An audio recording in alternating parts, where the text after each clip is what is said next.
আয়ুর্বেদ শুধু রোগের চিকিৎসা নয়, বরং রোগ হওয়ার আগেই শরীরকে শক্তিশালী করে তোলা এটাই এর মূল দর্শন।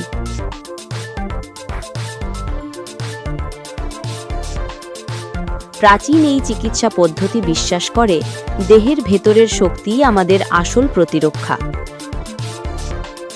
যখন দোষ, বাত, পিত্ত ও কফ ভারসাম্যে থাকে, তখন শরীর সহজেই রোগ প্রতিরোধ করতে পারে। আয়ুর্বেদিক খাদ্যাভ্যাস, ভেষজ, প্রাণায়াম, যোগব্যায়াম এবং সঠিক দৈনন্দিন রুটিন শরীরের প্রতিটি কোষে পৌঁছে দেয় নতুন প্রাণশক্তি। তুলসী, আমলকি, অশ্বগন্ধা, হলুদ এমন অসংখ্য ভেষজ শরীরে তৈরি করে প্রাকৃতিক প্রতিরোধ ব্যবস্থা। মানসিক চাপ কমানো, হজম শক্তি উন্নত করা, ভালো ঘুম নিশ্চিত করা, এই সবই রোগ প্রতিরোধে আয়ুর্বেদের মৌলিক ভূমিকা পালন করে।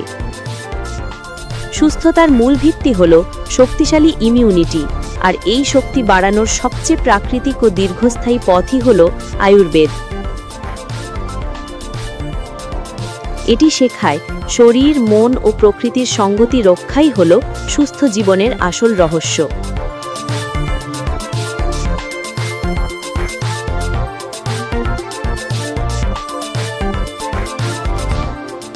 রোগ প্রতিরোধের শক্তি বাড়িয়ে সুস্থতার ভিত গড়ে তোলে আয়ুর্বেদ। তাই আর অপেক্ষা নয়, প্রকৃতির এই শক্তি নিয়ে খুব শিগগিরই আমরা পৌঁছে যাচ্ছি আপনাদের কাছে।